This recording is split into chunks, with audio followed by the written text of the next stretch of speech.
जय झूलेलाल। शिक्षक दिवस जूं तव्हां सभिनी खे शुभकामनाऊं। असांजी प्रथम शिक्षक असांजी माता थींदी आहे, जंहिंजे प्रति हमेशह कृतज्ञता जा भाव हुजण घुर्जनि। साॻा शब्द चया विया संत युधिष्ठिरलाल शतदाणी जन द्वारा। प्रदेश जे 68 सिंधी उच्च शिक्षा प्राप्त युवक युवतियुनि जो थियो सम्मान, जेके मुख्य रूप सां रायपुर, बिलासपुर, धमतरी, भिलाई, राजन, दुर्ग, चक्करभाटा, खैरागढ़, रायगढ़ ऐं अन्य जिलनि मां सम्मिलित थिया।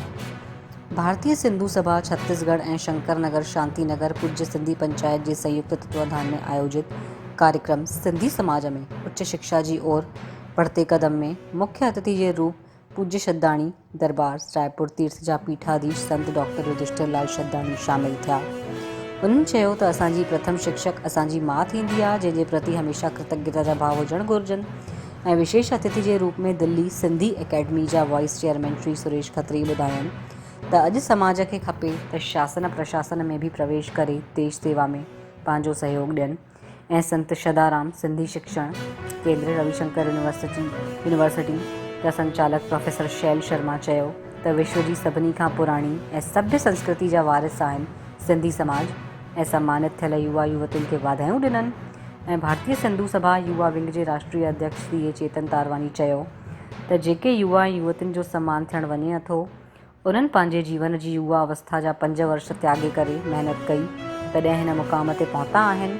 इन्हनि खे हिन मुक़ाम ताईं पहुचाइण में हिननि जे माता पिता भी कोई कसर न छॾी आहे, पंहिंजो तन मन धन समर्पित कयो आहे। कार्यक्रम सिंधु पैलेस शंकर नगर में शाम 5:30 वॻे खां आरंभ थियो। पहले सिंधी गीत संगीत, उन खां पोइ सम्मान समारोह प्रारंभ थियो, जंहिंमें वर्ष 2020 ऐं 2021 में ठहियल डॉक्टर, चार्टर्ड अकाउंटेंट्स, वकील, इंजीनियर ऐं अन्य विशेष उपलब्धि प्राप्त युवा ऐं युवतियुनि जो मोमेंटो ऐं शाल सां सम्मान कयो वियो। इहो कार्यक्रम उच्च शिक्षा जी तरफ़ प्रोत्साहित करण लाइ आयोजित कयो वियो।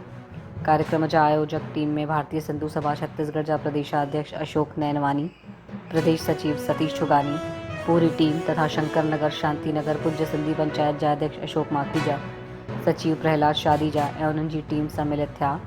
युवाउनि सम्मान प्राप्त करे पंहिंजा अनुभव शेयर कया ऐं आयोजकनि खे कोटि कोटि धन्यवाद ॾिनो। लाइक कयो, शेयर कयो, असांजे चैनल सां जुड़ियल हुजो, असांजे चैनल खे सब्सक्राइब कयो। जय झूलेलाल।